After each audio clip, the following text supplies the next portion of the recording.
tape right now because I'm about to tell you the truth. And F you if you can't handle the truth. This version of Biden is the best Biden ever. Thank you. Now. Okay, good. All right, look, we're ready. I'm getting better at this. Hey, it turns out 55% of Americans now oppose sending U.S. troops to defend Israel.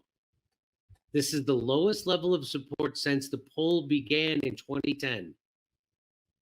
There it is. Majority of Americans now oppose. There it is. Would you favor or oppose the use of U.S. troops if Israel were attacked by its neighbors? First of all, it's Israel that's attacking everybody. Okay. And it turns out 55% of Americans now say no. And this is from antiwar.com. Majority of Americans oppose using U.S. troops to defend Israel. The Biden administration is committed to defending Israel from an expected Iranian reprisal attack. Yeah, let's remember that. It's a reprisal attack. This is from August 6th. The majority of Americans oppose the idea of U.S. troops being used to defend Israel if it comes under attack by Iran, according to a poll conducted by the Chicago Council on Global Affairs that was released on Tuesday. The poll conducted from June 21st to July 1st, 2024, found that 56% of Americans oppose U.S. troops defending Israel.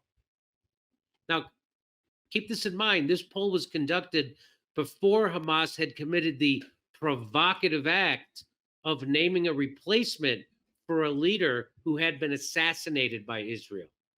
So Hamas just named their new negotiating leader, and that's considered a provocative act because that leader they appointed was also in charge of the October 7th, or one of the people in charge of the October 7th attacks. So they're saying that's a provocative act. Yeah, guess what? You killed the last guy.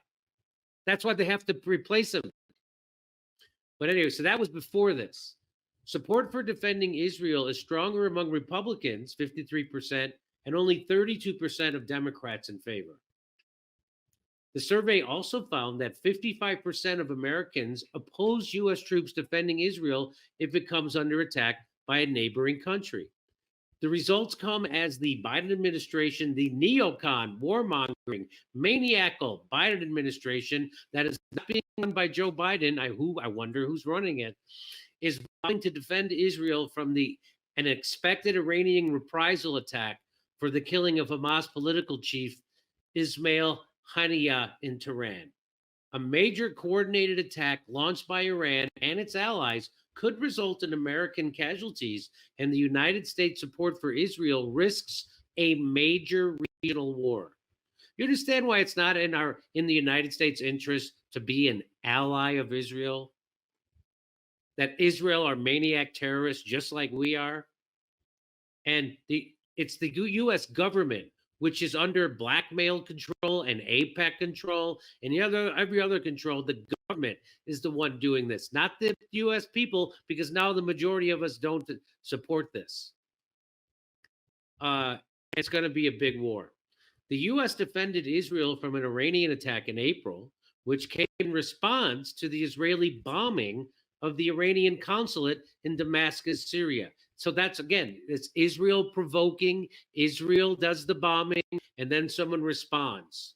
The Biden administration intervened directly to protect Israel and is pledging to do so again without any authorization from Congress or any debate on the matter. So I'm just using the AUMF, which is the authorization for the use of military force, which was given to George Bush to go fight Al-Qaeda, the people who bombed the Twin Towers or flew the planes into the Twin Towers. We don't know who bombed it. We know who flew the planes into it. So are they still using that? How are they getting away with this? That's what they've used to do all this stuff since 9/11. No debate, no town halls, just let the president do whatever he wants. The Chicago Council attributed the lower level of American support for defending Israel to Israel's onslaught in Gaza. You think? The unrelenting Israel attacks against Gaza have likely dampened Americans' willingness, it certainly did mine, to defend Israel, especially among Democrats. Yeah, hey, I was not anti-Israel per se.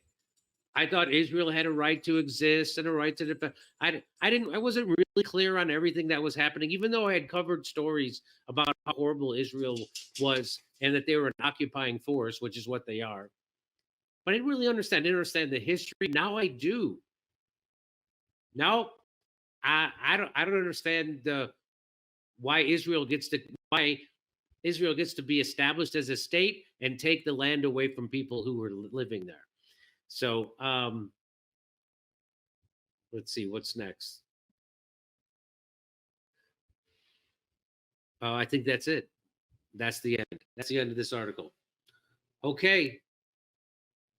Good for the United States. Good for the people of the U.S. They're not as coddled. I mean, they're not as cuckolded to Israel as their government is, and their government is. And I'm telling you, if I almost said Hillary Clinton gets elected, if Kamala Harris gets elected, it'll be just like having Hillary Clinton elected. Okay, over to Steph. Okay, thank you, Jimmy. Here we go. Steve Morales channel. Thanks, Jimmy. Hey, cool shirt today, Jimbo. Jack. Thank you, Jimmy says. Bring Cynthia McKinney back from exile to be on the next U.S. president's administration. Sparky 63. Make Israel Syria again. In those Ottoman Empire days, Levant Jews got along fine with their neighbors, yes, whether Muslim, Christian, or otherwise. Thanks for the reminder, Sparky. That's right? Spoil BlackRock's plan. Make Ukraine Russia again. Sparky 63. Much appreciated, Sparky. Now, okay, so now, Hannah, sir, I don't know if I let's try to pronounce this. Is it folie à deux? I don't know, but folie à deux to you too. Hannah, sir, thank you, Hannah, sir, for challenging. Well, maybe I should call Misha and ask her how to say folie à deux. Folie à deux. Au revoir. Okay, so that's it on my French. All right, let's move those over here. Okay. All right, back to Jim.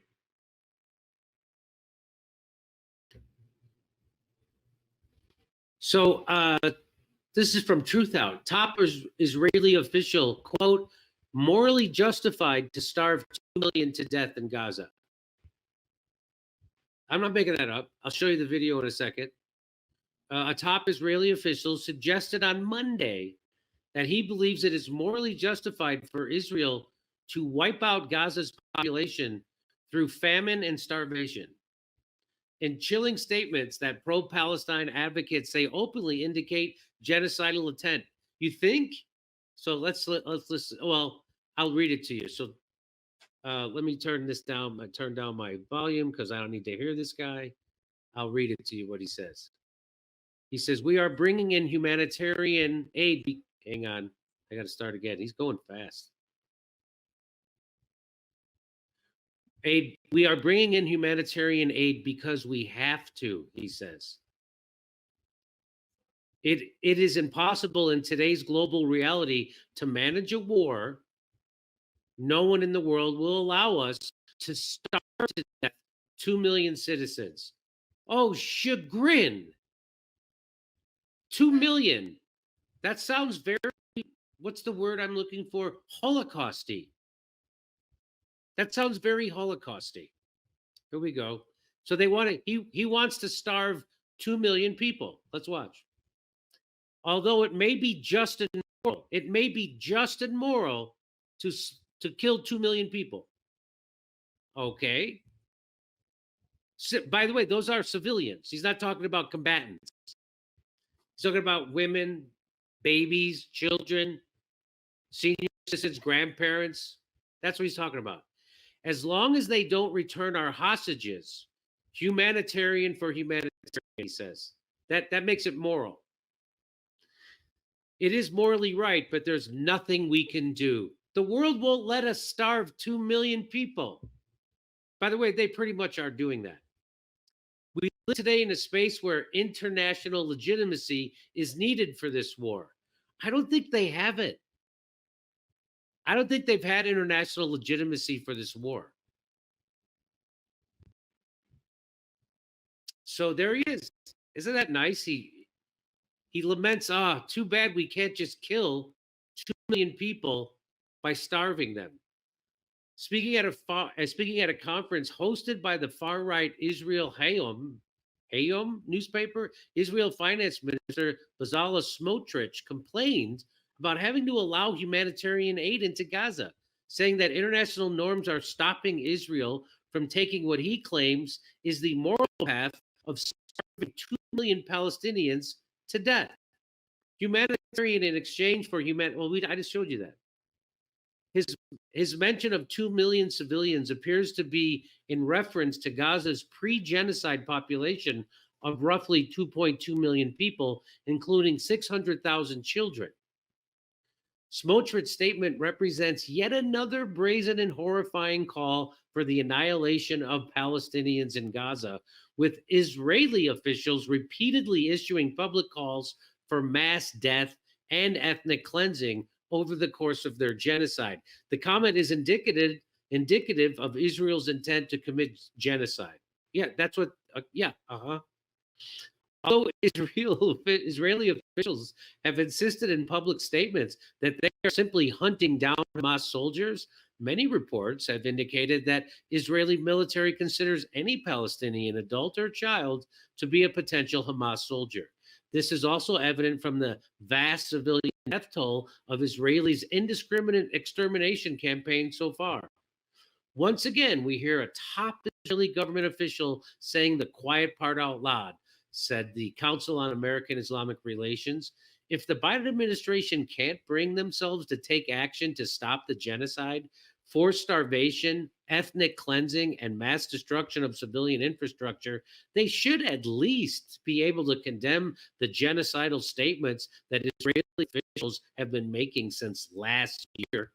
Not going to happen. Smotrich is also in charge of a plan to accelerate the Israeli settlement of the occupied West Bank, and appeared to warn that the West Bank is next in Israel's crosshairs. As Israel has undertaken its genocide in Gaza in the last 10 months, it has also vastly accelerated its colonial violence in the West Bank, killing Palestinians there at the fastest rate in decades.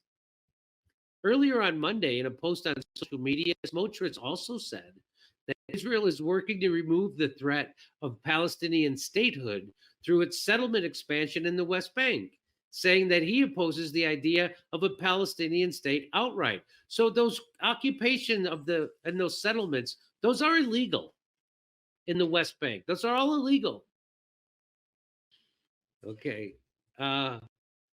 Israeli leaders have referred to their genocide in Gaza as a way to mitigate the threat to Israel posed by Palestinians. You know, the threat by guys in hang gliders and Adidas shoes and flip-flops?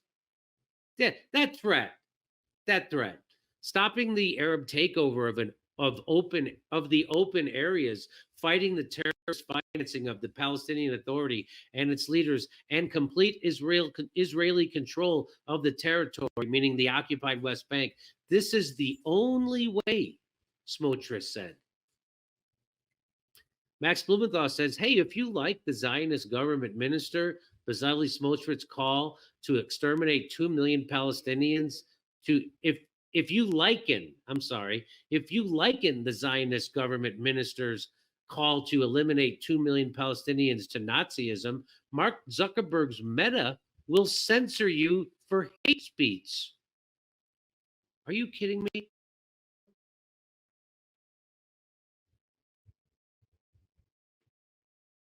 Well, that's what it says right there. It says,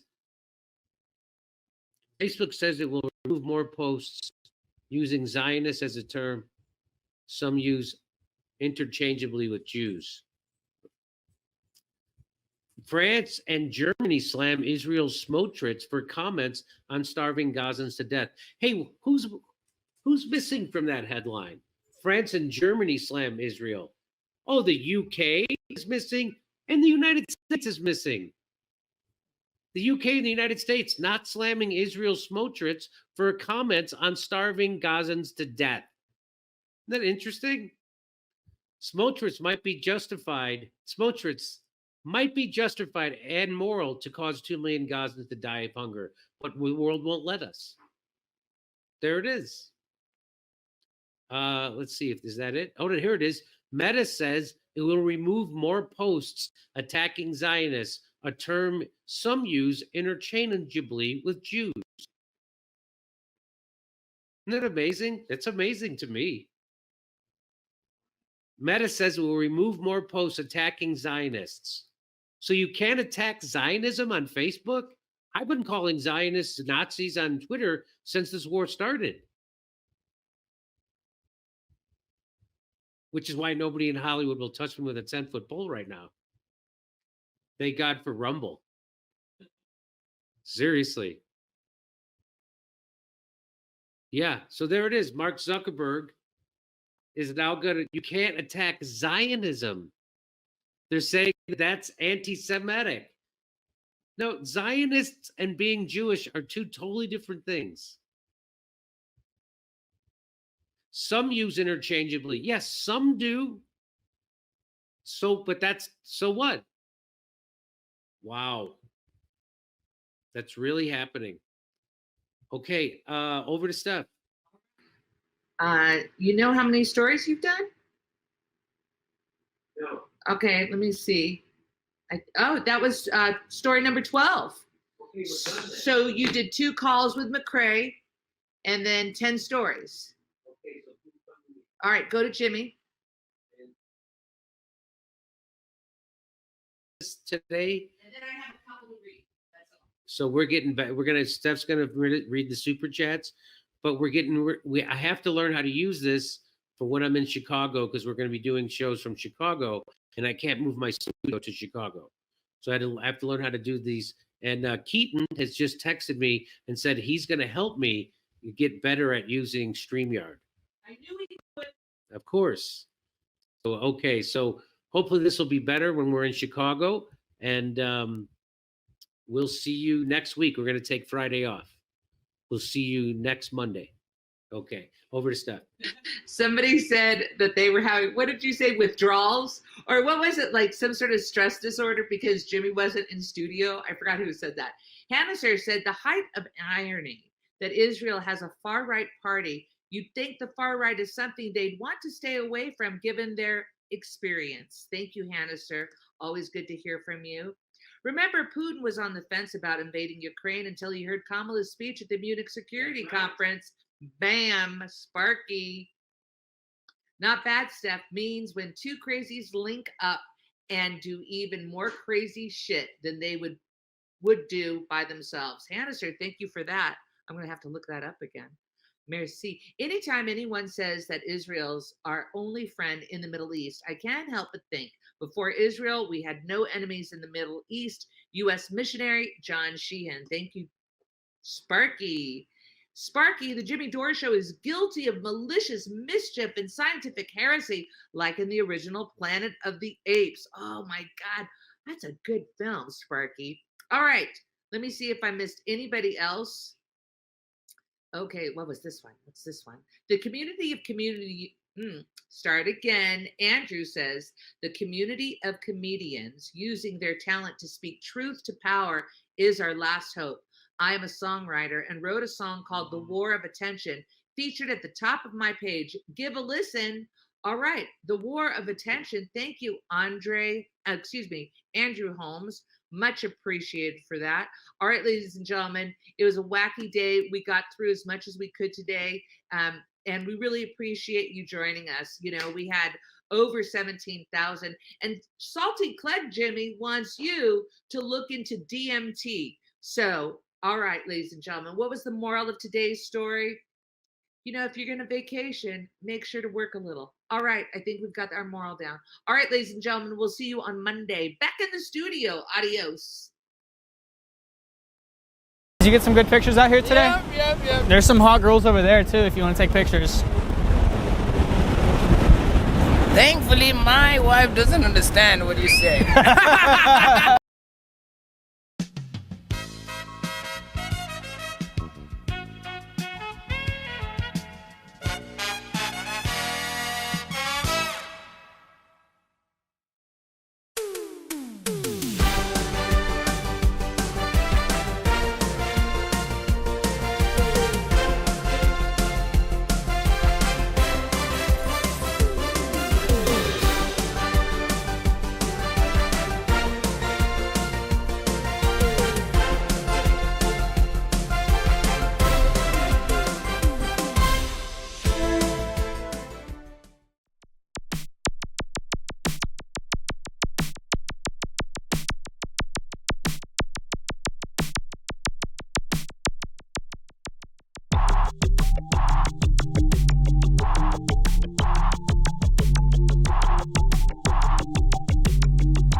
Hey, thanks for checking out our YouTube channel. Subscribe by clicking on that button down there for more AM Joy and the rest of MSNBC. And click on any of the videos right here to watch the latest interviews and highlights. And you can get more videos from MSNBC for free every day with our newsletters. Just visit Isn't it swell? The memes make themselves. They found a rabbi hole, tunnels and all. There's Jews in the walls. Isn't it bliss? The rabbinical grace soiling the mattresses. Well, let me tell you.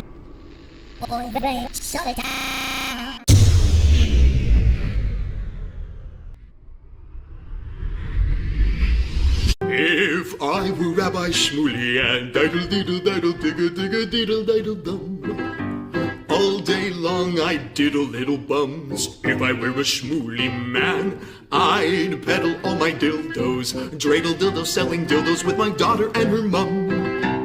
If I were a Jewish Shmuley man, I'd be digging with a dildo in my bum. I'd wear a grotesque nose and go grab some goyim right on the nipple with a pinch. A Shabbos lap dance brace for the youngest mensch.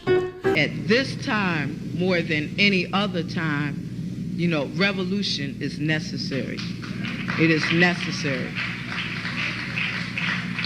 Not only based on what has happened with the MOVE organization, you know, the babies that have been murdered, you know, MOVE adults that have been murdered, bombs being dropped on us, but past that to what is happening with all black people, so-called minority people, you know, money poor people. You know, this government, as has been said earlier, has waged war on us.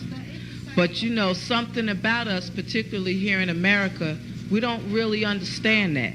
You know, we don't really know what war is. You know, for black people, for poor people, that people see as good, that they wasn't forced to do, that they didn't do to try to keep black people appeased, you know, and calm down so that black people wouldn't riot. A prison situation is a crystallized example of that. You can make phone calls in prison. They have movies in prison. But they don't have those things because they just want to be nice to prisoners. They have those things because they know damn well if they don't have, you know, people being able to contact their family, if they don't have, you know, facilities for people to sit there and watch movies, people are going to be frustrated, upset, and they're going to direct that frustration at them prison administrators. And they're going to have riots on their hands. You know, they're going to have people in them prisons turning them prisons out. That's why they have movies. That's why they have access to phones the way they do. And a stop to it when we don't like it, or encouraging it when it's something that's in our interest. You know, we have to call the shots. The people have to take the reins of this system and start dictating, you know, what we need, what needs to be done. And, you know, taking the initiative to do it ourselves. We can't rely on this system. I mean, you know, don't people see what's happening? Every single confrontation that MOVE people have been involved in, every single issue, you know, oppression, economic issues, every single issue facing our people, you know, is something that can be dealt with very, very simply. All people got to do is make their wishes known. All people have to do is stand up and say, listen, we're not accepting that. Unity is the key. Unity is the key to revolution. Revolution ain't nothing to be afraid of. It ain't nothing to shy away from. Revolution, contrary to what officials, you know, this system and those backing the officials running this system, you know, want people to believe that revolution means violence, you know, means blood in the street. I'm saying it can get to that point, but it don't have to be violent. You know, when people come together and take a strong stand on an issue, this government don't have no choice but to listen. Where you think they get their authority from? They don't have no power, but they do have authority to do certain things. Where you think they get it from? They get it from us, from the people. You know, they get it from us accepting the things that they do to be done to stop it. Then you have some people who want to then turn around and say, yeah, well, you know, it's the best we have, and want to make excuses. The time for excuses is over. It's over. You know, every man, woman, and child has to be involved in this revolution. Not only has to be, but is, whether you want to be or not. I mean, our babies gave their lives for this revolution on May 13th. You know, men, women, and children were murdered. And not just MOVE babies, you know. What about all of the young men, women, you know, children 8, 9 years old shot down on the street by cops, you know, by drug pushers? I mean, you know, where do you think that mentality comes from? It comes from this system, from the mentality of this system of getting over, you know, making a quick buck, you know. I'm saying that's where that needs to be done to stop it. Then, you know, what I want people to really, really understand is that it's past time. It is past time for poor people, black people, you know, to realize that this system has failed you. It has failed you. You can't get nothing from it. And what people got to do is withdraw our support from it and start doing for ourselves. That's what we got to do. You know, how long are people going to sit back and beg, you know, this government to do what's right when for hundreds of years all you've gotten is a slap in the face? All you've gotten is this government kicking your ass. That's all. That's all black people have ever gotten from this government.